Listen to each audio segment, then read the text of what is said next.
안녕하세요. 저는 50대 남자입니다. 제가 오늘 제 딸 얘기를 좀 해보려고 합니다. 제 딸을 사랑하는 마음을 꾹꾹 담아서 한번 적어보겠습니다. 어디서부터 오늘 떼어야 할지. 딸 얘기를 하려면 우선 아내 얘기로 먼저 시작을 해야겠네요. 저와 아내는 참 운명처럼 만났습니다. 제 아내는 제가 다니던 고등학교 바로 앞 분식집 사장님의 딸이었습니다. 야, 친구가, 너 요 앞 분식집 가봤냐? 아니, 안 가봤는데? 이 자식, 학교 1년 넘게 다니면서 여태 거기 안 가보고 뭐 했어? 뭔데? 거기가 그렇게 맛있냐? 야, 너 진짜 몰라? 분식집 사장님이 딸이 하나 있는데 걔가 우리랑 동갑이거든? 근데 엄청 예뻐. 정윤이랑 똑같이 생겼다고. 아마 저랑 나이가 비슷하신 분들은 아실 겁니다. 저희 때 정윤이는 진짜 엄청 났잖아요. 남자애들 사이에서 장미희랑 정윤이랑 파가 갈렸었는데 저는 정윤이 팬이었습니다. 그런데 제가 그토록 좋아하는 정윤이랑 똑 닮은 사람이 코앞에 있다니 너무 궁금했습니다. 제가 떡볶이나 순대 같은 분식을 별로 안 좋아합니다. 밥을 좋아해서 그냥 군것질 자체를 잘 안 했었죠.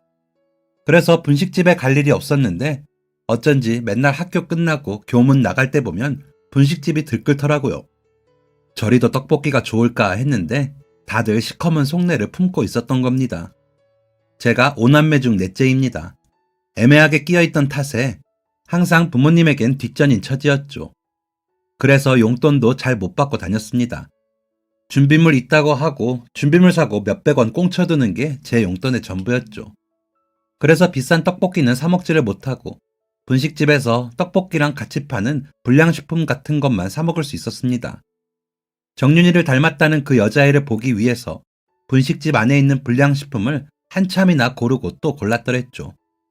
10분 넘게 불량식품을 고르다가 사람이 미어 터지길래 빠져나와서 분식집 앞에서 손톱만큼 작은 사탕들을 입에 가득 넣고 와그작 와그작 씹어 먹었습니다. 야, 정윤이는 무슨 여자의 머리카락도 안 보이는데?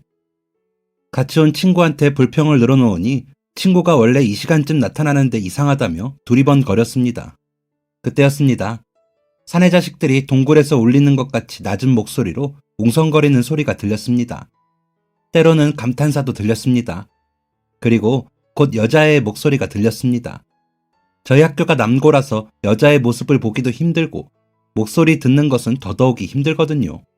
오랜만에 듣는 누나들이 아닌 낯선 여자의 목소리에 귓구멍이 간지러웠습니다. 아빠, 저 왔어요. 소리가 난 쪽으로 고개를 돌렸는데 정말 정윤이가 TV를 뚫고 튀어나온 줄 알았습니다. 제 평생 그렇게 예쁜 사람은 처음 봤습니다.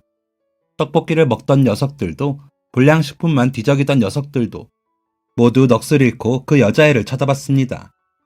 여자애는 불편한 듯 약간 눈치를 보았지만 이내 익숙하게 앞치마를 둘러매고 분식집 사장님 옆에 섰습니다. 곧장 집에 들어가지 또 뭐하러 왔어? 바쁠 시간이잖아요. 아빠 조금 도와드리고 들어갈게요. 그 순간 저는 이름도 모르는 그 여자애에게 홀딱 반해버리고 말았습니다. 얼굴이 시뻘개지고 심장이 막 쿵쾅거리며 요동을 쳤습니다.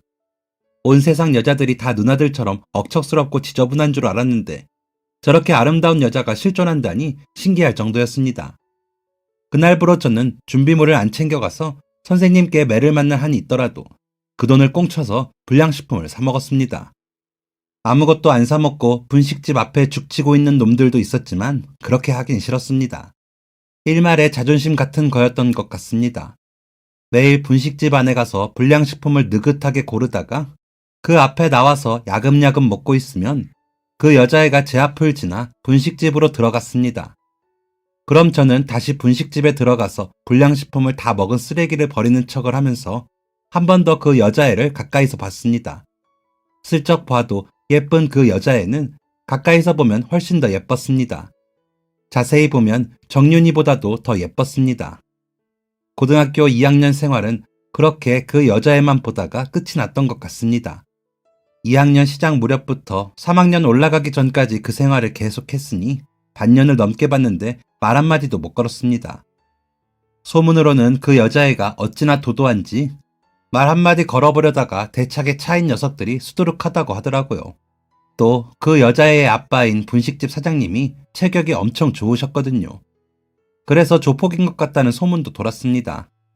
안 그래도 너무 예뻐서 다가가기 어려운 상대인데 그런 소문까지 듣게 되니 더욱 엄두가 안 났었죠. 그렇게 고등학교 3학년으로 올라갔습니다. 그런데 여기서부터가 중요합니다.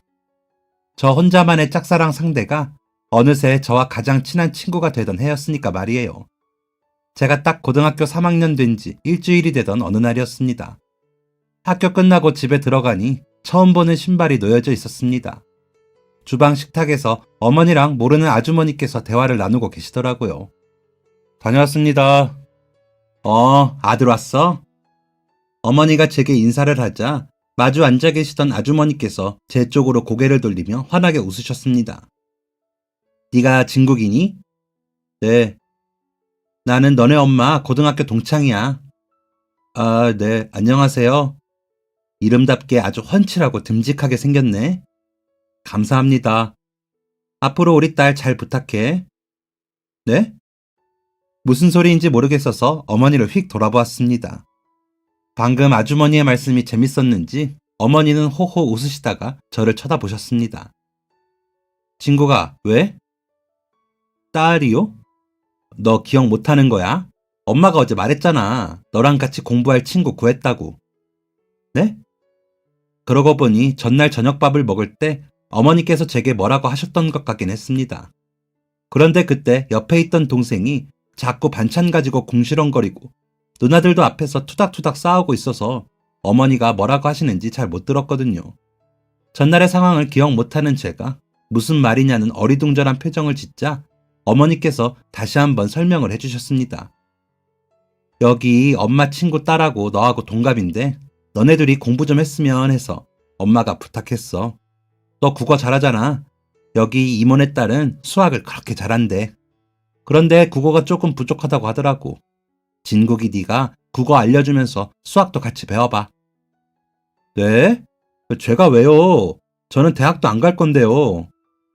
어머, 너 무슨 말을 그렇게 하니? 대학 안 가면 공부 안 할 거야? 안 하려고 했는데. 여기 이모네 딸은 대학 간대. 그러니까 좀 도와줘. 속으로 너무 귀찮다고 생각했지만 그냥 알겠다고 했습니다. 어차피 딱히 할 일도 없었거든요. 그냥 국어만 알려주면 되는 건가? 여자애랑 말하는 건 어색한데 어떡하지? 하고 생각하면서 비어있는 큰형 방에 가서 가방을 풀었습니다. 그때 현관문 소리가 났고 어머니가 높은 목소리를 내면서 누군가를 반겼습니다. 저랑 같이 공부하게 된 그 여자애인 것 같아서 저도 슬그머니 방문을 열고 나가봤습니다. 그런데 저는 그 자리에서 입이 떡 벌어지고야 말았습니다. 예상하셨겠지만 저희 집에 온 그 여자애는 바로 분식집 여자애였습니다. 너무 놀라서 제가 잘못 본 건가 하고 눈을 여러 번 껌뻑였는데 잘못 본 게 아니었습니다. 제 앞에 눈부시게 아름다운 정윤이를 닮은 여자애가 서 있었습니다. 그날부터 저희는 서로에게 과외를 해주는 사이가 되었고 여자애가 대학교에 합격하고서 저는 바로 사귀자고 고백해버렸습니다. 그 정도면 많이 참았다고 생각했거든요. 여자애는 볼을 붉히면서 좋다고 했습니다. 저는 원래 대학교 갈 생각이 조금 더 없었는데 부모님 쪼르고 졸라서 여자애 따라서 대학교에 들어갔습니다. 그러다가 아버지 돌아가시고 큰형이 사고 좀 치면서 집안 사정이 어려워져서 고작 한 학기 다니고 그만둬야 했지만 그렇다고 여자애와의 인연이 끊어지지는 않았습니다. 제 군대까지 기다려주고 제가 제대로 된 직장도 못 구하고 다녀도 그 여자애는 언제나 저를 응원해 주었고 그렇게 저희는 결혼까지 할 수 있었습니다. 지금 생각해도 참 그때 제가 뭐가 좋다고 아내가 저랑 결혼해줬는지 보잘것없고 철딱서니 없는 저를 뭘 믿고 결혼해준 건지 정말 고마울 따름입니다. 아내는 대학교까지 졸업해서 회사원 생활하고 있었고 저는 인테리어 배우고 있었거든요. 사무직 아니고 현장직이요. 뭐 막노동하고 별다를 건 없었습니다. 페인트 칠하고 망치 들고 톱 들고 그런 일이었으니까요. 난 진국이 네가 세상에서 제일 멋있어. 최고야. 대체 뭐가 최고야? 진짜 궁금해서 그래. 회사에 더 잘생기고 능력 좋은 사람 많잖아. 아니, 내 눈엔 진국이가 최고야. 고등학생 때 처음 봤을 때부터 그랬어. 분식집 앞에서 사탕 먹고 있을 때. 아내는 제가 아내를 바라보던 그 시절의 저도 기억하고 있었습니다. 잘난 것 하나 없는 제가 뭐가 좋은지 모르겠지만 그냥 좋다고 하니까 저도 그냥 행복했습니다. 더 멋진 모습 보여줘야겠다. 더 많이 아껴주고 많이 사랑해줘야겠다고 생각했습니다. 그래서 아내가 출산하고서 한 달 동안 아내 옆에 붙어서 수발을 들었습니다. 그러기 위해서 아내가 임신했을 때 쉬는 날 없이 일하고 수당 좀 더 얹어주는 출장은 무조건 나가면서 돈을 벌어두었습니다. 어머니랑 누나들이 여자는 아기 낳고 조리가 가장 중요하다고 입에 침이 마르도록 얘기를 했던 게 생각나서 조리를 도와주려고 그렇게 한 거였죠. 제가 무슨 도움이 될까? 조카들 보니까 아기가 너무 작던데 혹시 실수하지는 않을까 걱정했는데 아기가 태어나는 순간 걱정은 싹 사라지고 그냥 마음속이 꽃밭이 되어버렸습니다. 아내는 아내의 눈, 코, 입을 쏙 빼닮은 딸을 낳았는데 정말 사랑스러웠습니다. 하지만 아기를 돌보는 것은 사랑스러운 만큼 힘들었습니다. 잠도 잘 못 자고 항상 신경을 곤두세워야 하고 밥도 제대로 못 먹고 화장실도 제대로 못 가고 점점 집안 꼴과 몰골이 엉망이 되어갔습니다.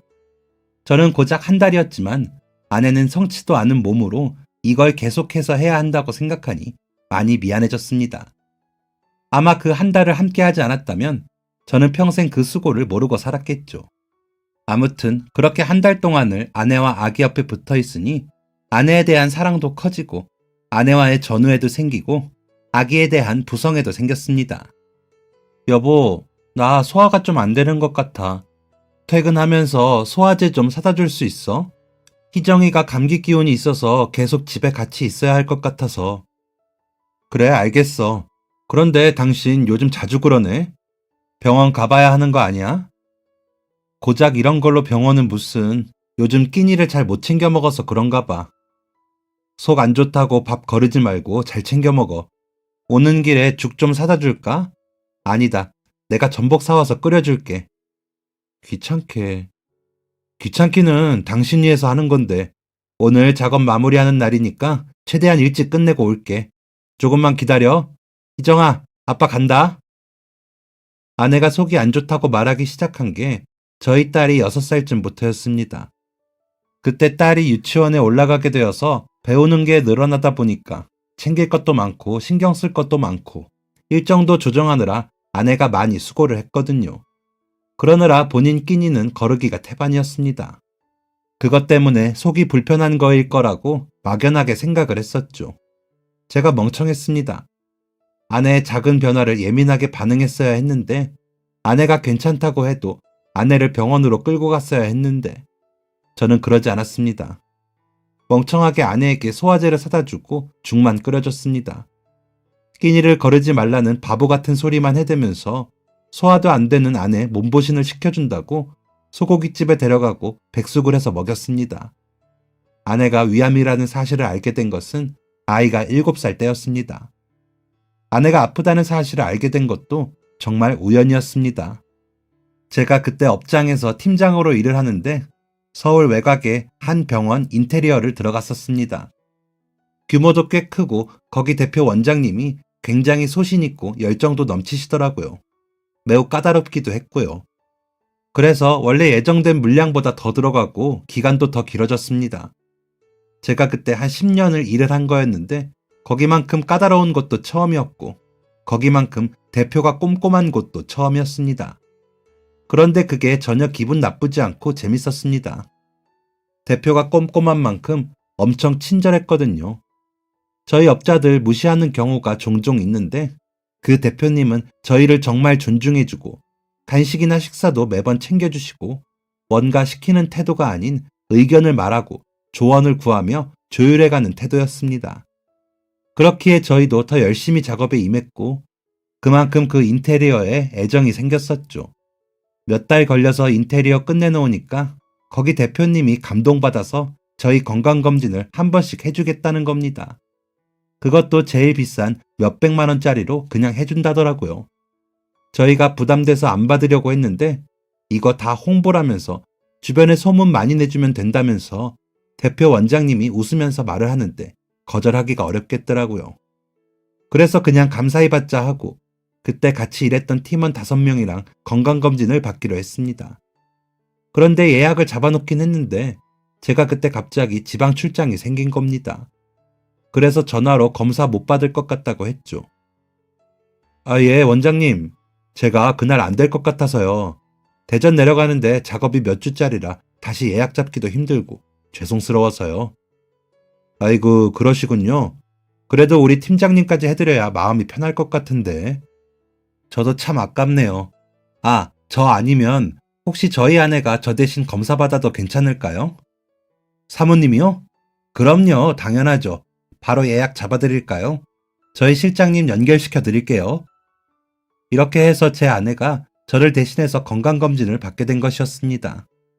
예약 다 잡아놨는데 아내가 애기 맡길 곳도 없다고 귀찮다고 안 간다고 하는 거 억지로 가라고 하면서 장모님께도 연락드려서 딸의 하루 봐달라고 부탁드렸더니 위암 소식을 들고 왔습니다. 몇 주 걸릴 줄 알았던 대전 출장이 일주일 만에 끝나서 일찌감치 올라갔습니다. 아내가 외출 준비를 하고 있길래 어디 가냐니까 얼굴이 하얗게 질려 있더라고요. 검사했던 병원에서 연락 왔어. 빨리 좀 와보라는데 느낌이 좋지 않네. 그날 병원에서 검사 결과 듣고 집에 오는 내내 택시에서 둘이 계속 울었습니다. 퉁퉁 부은 눈으로 딸 유치원 가서 하원을 하려는데 아무것도 모르고 해맑게 웃으면서 저한테 오는 딸 얼굴 보니까 또 눈물이 나서 울었습니다. 아내는 바로 항암 치료를 시작했습니다. 위암이 초기도 아니고 수술로 할 수 있는 상태도 아니고 아주 심각하다더군요. 위암 사기에 다른 장기들로 퍼져 있답니다. 너무너무 끔찍했고 제 자신이 원망스럽고 차라리 제가 대신 아프고 싶었습니다. 아내가 살 날이 길어야 1년일 거라고 하더라고요. 숨이 꽉 막혔습니다. 그날부터 거의 매일 울었던 것 같습니다. 아내 앞에서는 다 잘 될 거라고 걱정하지 말라고 해놓고서는 뒤에 가서 혼자 숨죽여 울었습니다. 너무 고통스러운 시간들이었습니다. 막연하게 항암 치료라는 것이 어쨌든 치료는 맞으니까 몸이 점점 좋아질 거라고 생각했습니다. 하지만 항암 치료는 정말 고통의 시간이었습니다. 아내는 병원에 다녀온 날은 꼭 토를 했고 며칠간은 미움만 겨우 먹었습니다. 얼굴빛이 정말 몰라보게 얼룩해졌고 머리카락도 듬성듬성 빠졌습니다. 손발톱 색도 보랏빛으로 변해갔습니다. 몸만 고생하는 것이 아니었습니다. 아내는 몸과 함께 마음도 병들어갔습니다. 나 너무 끔찍해. 괴물 같아. 항암 치료 받지 말 걸 그랬나 봐. 의사 선생님이 나 살 확률 적다고 했잖아. 고작 10%랬잖아. 고작이라니 여보. 10%나 살 수 있는 거라고 생각하자, 우리. 당신 지금 너무 잘 해내고 있잖아. 희정이를 생각해서라도. 나 그냥 죽고 싶어. 여보, 나 너무 힘들어. 치료 그만 받고 싶어. 그냥 죽는 날 하루하루 늦추는 것 같아. 나 그만할래. 이렇게 망가지고 힘드느니 그냥 아프다가 죽을래 나. 솔직히 아내의 말에 뭐라 반대의 말을 할 수가 없었습니다. 아내는 정말 힘들어 보였습니다. 그리고 항암 치료로 뚜렷한 효과를 본 것도 아니었습니다. 사실 치료를 하기에 이미 많이 늦은 상태였다는 건 알고 있었습니다. 하지만 신락 같은 희망을 가지고 제가 적극적으로 치료를 권유했었는데 오히려 아내에게 상처만 준 것 같았습니다. 저는 아내의 말을 따르기로 했습니다. 아내는 치료를 그만두었고 남은 시간 그냥 평소처럼 평범하게 살다가 죽고 싶다고 했습니다. 그렇게 아내는 의사가 말한 길어야 1년을 꽉 채우고 세상을 떠났습니다. 아내가 그랬거든요. 딸애가 초등학교 입학하는 거 꼭 보고 싶다고요. 아내는 소원을 이뤘습니다. 아이가 초등학교 입학하고 곧바로 통증이 심해져서 입원을 했고 그러다 보름쯤이 지나서 아내는 떠났습니다. 아내가 죽고 나서 가장 후회되는 것이 있었습니다. 바로 아내를 추억할 만한 사진이 없다는 것이었습니다. 그래도 많이 찍는다고 찍었는데 맨날 카메라를 품에 지니고 있지는 못하잖아요. 그리고 집에 있던 카메라는 동영상도 찍을 수 없었습니다. 그래서 아내의 생전 모습을 충분히 남기지 못했습니다. 유독 아내가 사무치게 그리운 날이면 왜 사진을 안 찍었을까? 캠코더라도 하나 사둘 걸 하면서 후회를 많이 했습니다. 그래서 딸애가 초등학교 2학년이 되었을 때 아무튼 그쯤에 핸드폰을 샀습니다. 저희 딸 사진 많이 찍어주려고요. 딸애가 떠날 거라는 그런 무서운 상상을 한 건 아니었고 그냥 남기고 싶었습니다.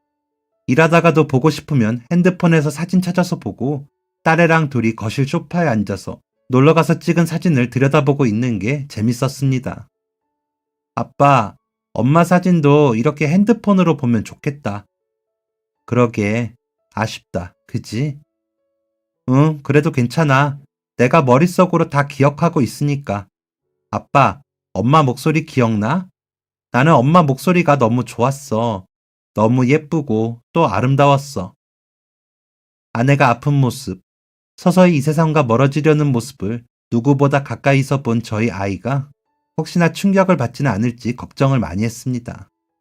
하지만 아이는 제 생각보다 훨씬 씩씩했습니다. 엄마가 천사가 되어 우리를 지켜줄 거라는 얘기를 하더라고요. 천사들이 부족해서 엄마가 간 거라고요. 장모님이 그렇게 말씀해 주신 것 같더라고요. 아이는 순수한 마음으로 그렇게 믿었고요. 그래서인지 엄마와의 이별을 슬퍼하기는 했지만 저보다도 훨씬 빠르게 회복을 했습니다. 자기 나름대로 많이 노력했겠죠. 하늘에서 엄마가 지켜보고 있다고 생각했더니 눈물이 더 이상 안 난다고 했습니다. 이 순수하고 예쁜 아이를 보며 저도 힘을 낼 수 있었습니다. 그리고 이 아이를 어떻게 해서든 지키겠노라 다짐했습니다. 비록 부모가 한 명뿐이지만 그 누구보다 행복하고 그 누구보다 사랑받는 아이로 자라게 하겠다고 제 스스로와 하늘에 있는 아내와 약속을 했습니다. 그래서 조금 덜 벌더라도 웬만하면 지방 출장은 가지 않았고 그 시간에 좀 더 딸애한테 시간을 투자하려고 애썼습니다. 그래서 아이 숙제하는 것도 도와주고 평일에도 작업 일찍 마치는 날이면 아이랑 박물관도 가보고 과학관도 가고 또 어떤 날은 문방구 가서 필기구 왕창 사오고 또 꽃구경도 가고 썰매도 타러 다녔습니다. 아이는 제 바람대로 행복하고 밝은 아이로 자라주었습니다. 그런데 정말 예상치도 못한 사고가 발생하게 됩니다. 저희 아이가 정말 밝고 활동적입니다. 어릴 때부터 여자친구들하고 인형놀이, 색칠 공부하는 것보다 밖에서 뛰어노는 것을 더 좋아하던 아이였습니다.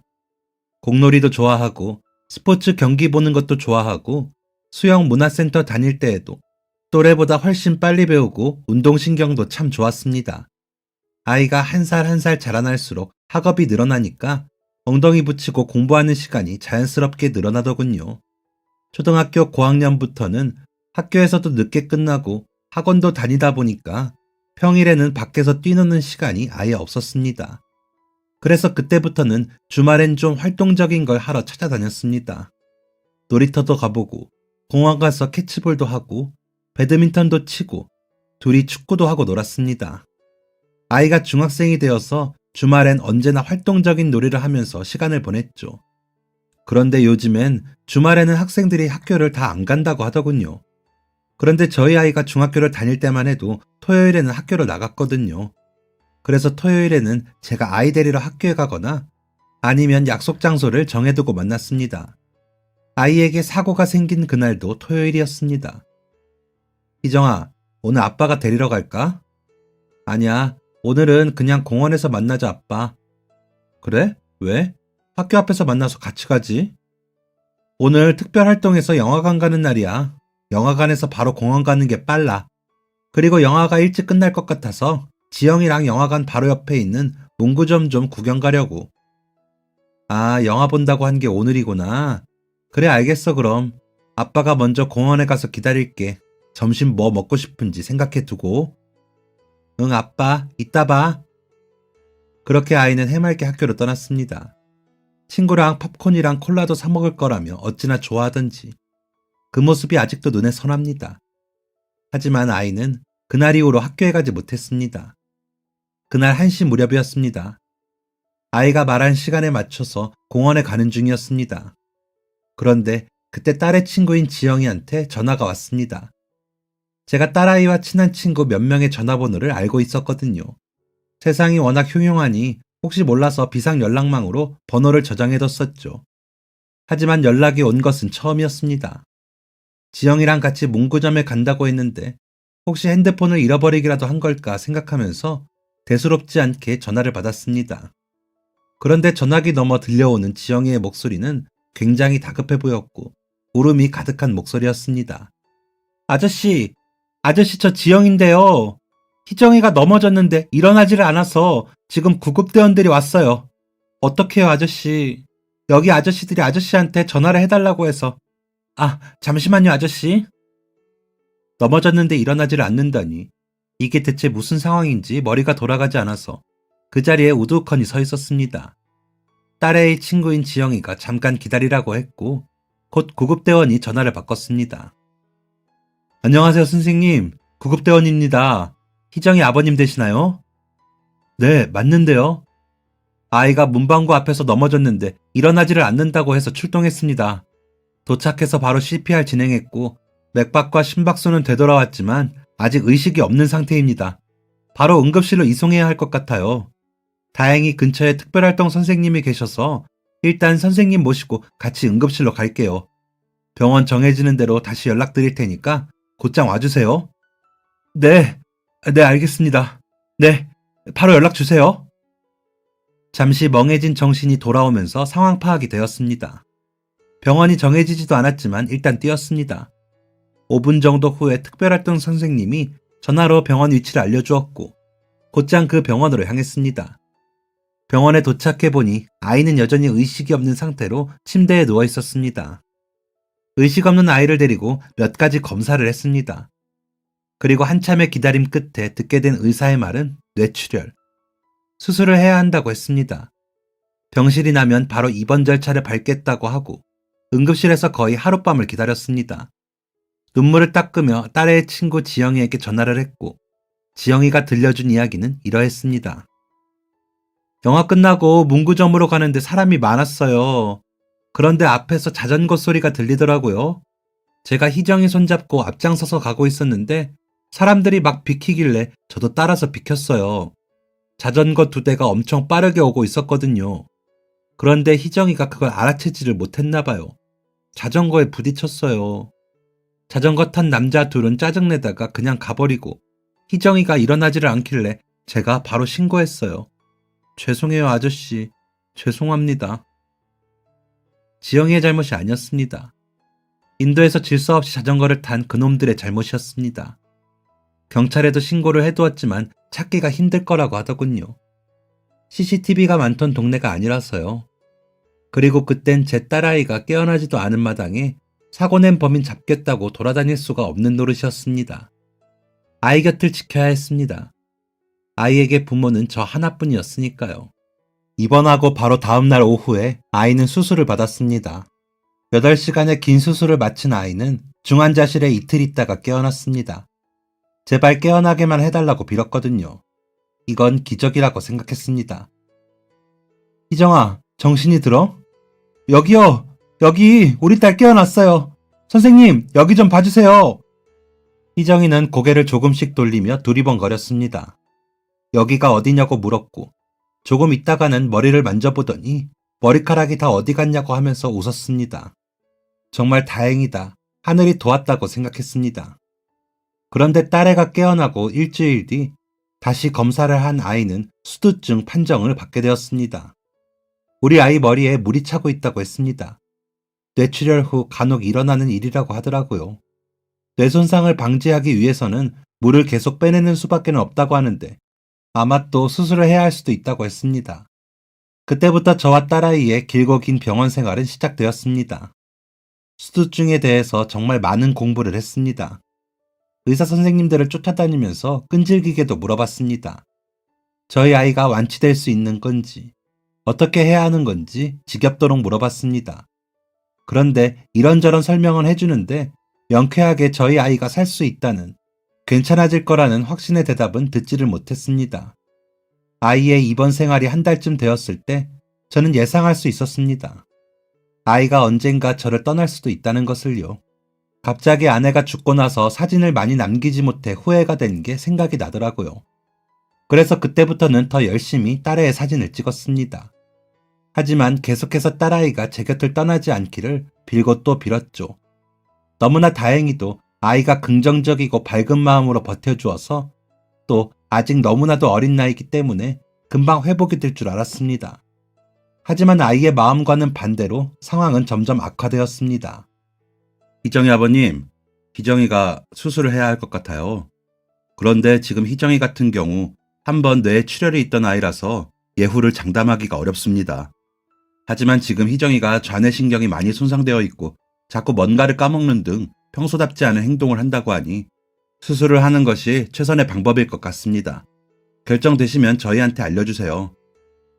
딸아이의 상태가 좋지 않았습니다. 어느 순간부터 움직임도 불안정하게 보였고 기억력도 많이 안 좋아진 것 같았거든요. 수술을 하는 게 맞는 건지 고민이 많이 되었습니다. 그런데 딸애가 먼저 자기의 마음을 말하더라고요. 아빠, 나는 이렇게 계속 있으면 언젠가는 몸을 제대로 다 못 쓰게 될 거고 자꾸 까먹다가 아빠도 까먹을지도 몰라. 그러니까 나 수술할래. 나 잘 견딜 수 있어. 저는 아이의 말을 따르기로 했습니다. 아이는 다시 한번 외로운 수술실로 들어갔고 긴 시간 동안 수술을 진행했습니다. 하지만 저희 딸은 수술 후 깨어나지 못했고 식물인간이 된 상태로 1년을 보내다가 아내의 곁으로 떠났습니다. 그땐 정말 저도 세상을 떠나고 싶은 마음이 가득했습니다. 아내와 딸이 있는 곳으로 가고 싶었습니다. 그런데 저희 딸 장례식장에 딸아이의 담당 의사 선생님이 오셨었거든요. 와서 제게 이런 말씀을 하시더라고요. 희정이 아버님, 아내분과 희정이가 얼마나 살고 싶었겠어요. 우리가 살아가는 이 평범한 순간들을 얼마나 살고 싶었겠어요. 우리가 그 시간들을 헛되게 보내면 떠난 사람들에게 너무 미안한 거 아닐까요? 진짜 이 말 때문에 버텼습니다. 제 아내와 딸아이는 얼마나 이 시간들을 살고 싶었을지. 그렇기에 제가 더욱 삶을 소중히 보내야겠다는 생각이 들더라고요. 헛되이 쓰지 말자는 생각이요. 그래서 그냥 열심히 일했습니다. 제가 삶을 소중히 보내면 뭘 얼마나 더 하겠습니까? 돈 쓰는 곳은 없었지만 그냥 열심히 벌기만 했습니다. 그게 저의 최선이었습니다. 여기서 페인트 칠하고 저기서 바닥 뜯고 또 여기서 상판 달고 또 저기서 못질하고 그냥 그렇게 살았습니다. 그렇게 일만 하면서 몇 년을 보냈습니다. 아, 김씨, 전화를 왜 이리 안 받아? 아유, 죄송해요. 핸드폰이 오락가락하네요. 아이고야, 징하다, 징해. 그 핸드폰 좀 그만 바꾸지 그래. 아, 안 돼요. 이게 제 전부인데 어떻게 그래요? 저는 아이가 세상을 떠나고 핸드폰을 단 한 번도 바꾸지 않았습니다. 제가 아이를 추억할 수 있는 전부였거든요. 그 핸드폰에는 아이의 사진도 가득 있었고, 아이와 주고받은 문자도 있었고, 목소리가 담긴 동영상도 있었습니다. 그래서 저는 핸드폰을 바꿀 수 없었습니다.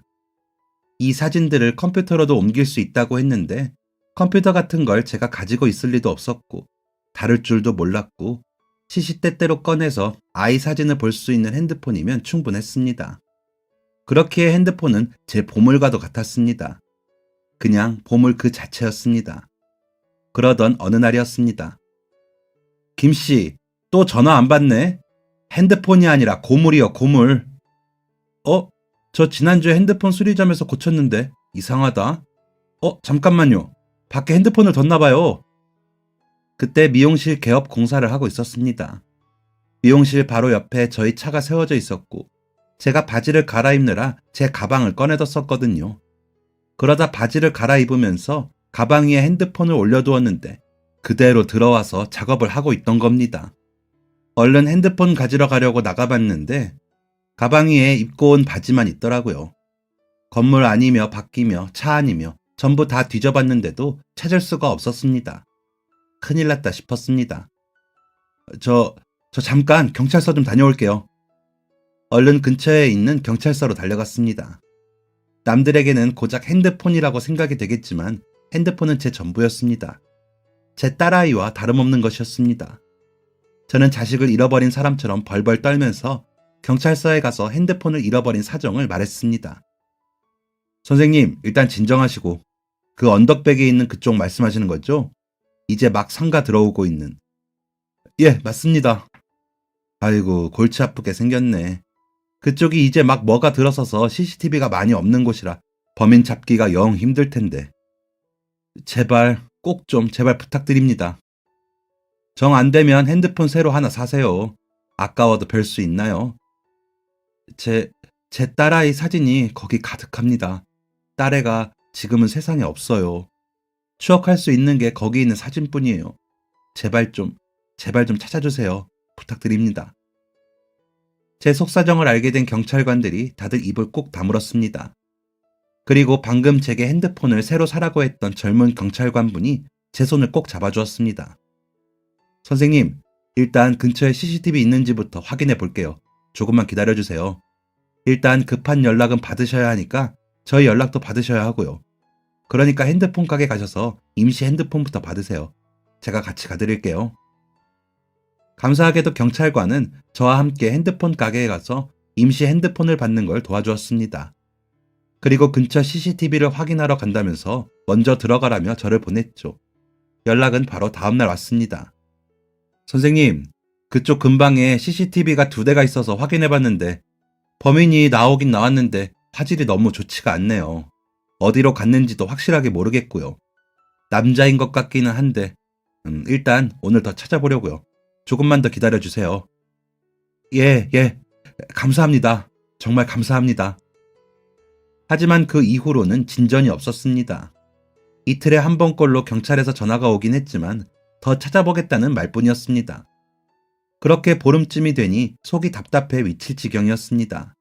딸이 너무 보고 싶었습니다. 바로 그때였습니다. 선생님, 찾았어요!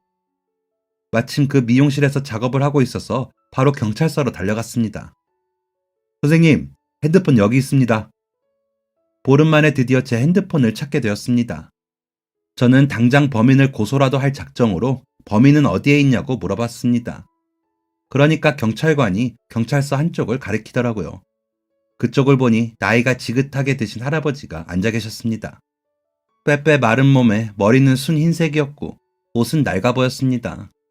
미용실 건너편에 꽃집이 들어올 예정이었는데 마침 제 핸드폰이 도난당한 날 꽃집 주인이 가게에 들렸다더라고요. 그때 블랙박스에 도난 현장이 찍힌 거였습니다. 경찰관이 제 핸드폰을 포기하지 않고 근처를 계속 조사하다가 우연히 꽃집에 들어갔다가 그날의 영상을 얻게 된 거였죠. 적나라하게 범인 할아버지의 모습이 찍혀 있었고 어느 쪽으로 가는지까지 알 수 있었습니다. 그 영상의 도움으로 행적을 쫓다가 근처 신호등 쪽 CCTV에서 다시 모습이 보였고 대충 동선을 파악한 경찰관이 순찰을 돌다가 딱 잡은 거였답니다. 긴가민가해서 물어보려고 다가가니까 범인 할아버지가 겁에 질려 핸드폰을 내밀었다고 하더라고요. 할아버지가 제 핸드폰 훔쳐간 범인이세요? 아이고, 미안합니다. 정말 미안합니다. 제가 잘못했습니다. 다시는 안 그러겠습니다. 내가 너무 가난해서요. 그래서 몇 푼이라도 될까 싶어서 팔아보려고 저도 모르게 그랬습니다. 정말 죄송합니다. 깊은 한숨이 나왔습니다. 그래도 핸드폰을 보니 마음이 놓여서 핸드폰을 열어봤습니다. 그런데 아무것도 없는 겁니다. 사진도 문자도 전화번호부도 싹 지워져 있었습니다. 할아버지, 이거 다 어디 갔어요? 여기 안에 있던 사진이랑 문자, 이거 다 어디 갔어요? 그게 내가 그거 우리 손자한테 다 지워달라고. 지워야지 팔릴까 해서. 그게 뭔지 모르고 그냥. 정말 심장이 산산조각 나는 것 같았습니다. 너무 억울하고 속상하고 뭐라고 더 표현을 해야 할지 모르겠네요. 그냥 제 딸아이가 세상에서 영영 사라지는 기분이었습니다. 그러면 안 되는 건데 너무 화가 났습니다. 할아버지, 이게 어떤 사진인 줄 아세요? 내 딸이에요, 내 딸. 내 딸이 8년 전에 죽었어요. 그 딸 사진이라고요. 내 딸이 전부 다 여기 남아있었다고. 그런데 할아버지가 없앤 거예요. 할아버지가. 내 딸이랑 한 문자. 이거 다 당신이 없앴다고. 미안합니다. 다시는 안 그러겠습니다. 한 번만 용서해 주세요. 미안합니다. 내가 정말 미안합니다. 경찰관들은 흥분한 저를 말리고 할아버지는 무릎까지 꿇고 사과를 하고 화가 머리끝까지 났지만 하는 수 없었습니다. 80은 되어 보이는 그 할아버지를 감옥에 넣길 하겠습니까? 어쩌겠습니까? 돈으로 보상받을 수 있는 것도 아니었고요. 그냥 망연자실했습니다. 저를 끝까지 도와준 경찰관분이 위로를 해주더라고요. 선생님, 괜찮으세요? 이제 어떻게 하시려고? 뭘 어쩝니까? 핸드폰 하나 사야지. 딸 사진은 집 앨범에 있는 어릴 때 사진 그거 보고 그때도 사진을 좀 많이 찍어둘 걸 그랬어요. 볼 게 돌잔치 사진, 운동회, 학예회 이런 것밖에 없어요. 동영상도 있었는데 우리 딸. 죄송합니다. 조금 빨리 찾았더라면. 아닙니다. 간수 못한 제 잘못이죠. 그 핸드폰 제가 잠깐 빌려도 될까요? 예? 뭐 그러세요. 이제 쓸모도 없는데요. 감사합니다. 제가 다시 연락드릴게요. 갑자기 경찰관이 제 핸드폰을 빌린다길래 이 고무를 어디다 쓰려고 하나 의아했지만 물어볼 기운도 없었습니다. 그래서 그냥 주고 핸드폰은 새로 맞췄습니다. 그런데 한 일주일인가 있다가 경찰관에게 다시 연락이 왔습니다. 조금 신난 목소리였습니다. 선생님, 서로 좀 와주실 수 있나요? 핸드폰을 돌려주려나 보다 하고 서로 갔습니다. 그런데 핸드폰이랑 조그만한 열쇠고리 같은 걸 주더라고요. 이게 뭐예요? USB요? 네? 컴퓨터에 연결하면 볼 수 있는 건데 잠시만요. 경찰관은 노트북 하나를 얼른 가져오더니 USB라는 걸 꽂았습니다. 그러고 몇 번 클릭을 하더니 글쎄 화면에 저희 딸아이 얼굴이 나오는 겁니다. 제가 핸드폰으로 정성스럽게 찍어두었던 바로 그 사진이었습니다. 이게 희정이가 이 사진이 뭐죠? 어떻게 한 거예요? 데이터 복구를 한 거예요. 저희들은 포렌식이라고 부르는데 이쪽에 아는 분이 있어서 혹시나 하고 맡겼는데 사진 전부 다 확인할 수 있었어요. 문자도 복구가 되긴 되었는데 보이세요? 그냥 이렇게 글로 나오는 게 전부예요. 고맙습니다. 그냥 이런 글이라도 좋아요. 충분합니다. 정말 감사합니다, 경찰관님. 정말 이걸 어떻게 표현해야 할지. 정말 감사합니다. 감사합니다. 정말 감사합니다. 감사는요, 제가 도울 수 있어서 기쁜걸요. 이 사진들 새로 산 핸드폰에 넣을 수 있어요. 혹시 모르니까 복사해서 핸드폰에 넣어드릴게요.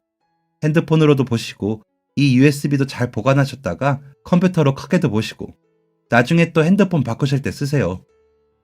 정말 기뻤습니다. 핸드폰을 잃어버리고 사진이 다 삭제된 것을 알고 3주에서 4주 되는 시간이었는데 그 시간 동안 너무 슬프더라고요. 딸애를 영영 잃어버린 듯 했으니까요. 그런데 그 경찰관이 저희 딸을 되찾아 주었습니다. 이 세상에서 잊혀지지 않게, 제 곁에서 떠나지 않게 말이죠. 그때 그 경찰관하고 그렇게 인연이 되어서 계속 만남을 이어갔습니다. 제가 딸애가 죽고서 그냥 일만 하면서 열심히 살았잖아요. 그런데 이게 잘 살고 있는 게 맞는 건지, 하늘에서 아내랑 딸이 보면 만족스러울지 의문이 들더라고요. 그런데 그 경찰관하고 얘기하다가 제가 아내와 딸을 대신해서 세상에 남게 된 존재의 이유를 찾게 되었습니다. 바로 봉사였습니다. 저는 봉사를 하기 시작했습니다. 제 도움이 필요한 손길을 찾아다녔습니다. 고아원 가서 페인트 칠도 해주고 독거 노인분들 집에 벽지도 새로 발라주고 하자 있는 부분은 보수도 해주었습니다. 알고 보니 그 경찰관이 봉사를 굉장히 많이 다니더라고요. 없는 시간 쪼개서 열심히 남을 도우는 모습을 보고 저도 그렇게 해보고 싶다는 생각으로 봉사를 시작했는데 가벼운 마음으로 시작했던 게 진심과 책임감을 가지고 사람들을 돕게 되었고 뿌듯한 마음도 생겼습니다. 몇 년 이렇게 살았는데 제 힘이 닿는 순간까지는 앞으로도 계속해서 이렇게 살고 싶습니다. 주머니에 있는 핸드폰 속의 딸아이를 때때로 꺼내보면서 말이죠. 하늘에서 제 아내랑 저희 딸 희정이가 이런 저의 모습을 자랑스러워 하겠죠. 열심히 살다 갈게. 사랑해 여보. 사랑해 희정아. 지금까지 사연 들어주셔서 감사합니다. 사연이 재밌으셨다면 구독과 좋아요를 눌러주세요. 감사합니다. 안녕히 계세요.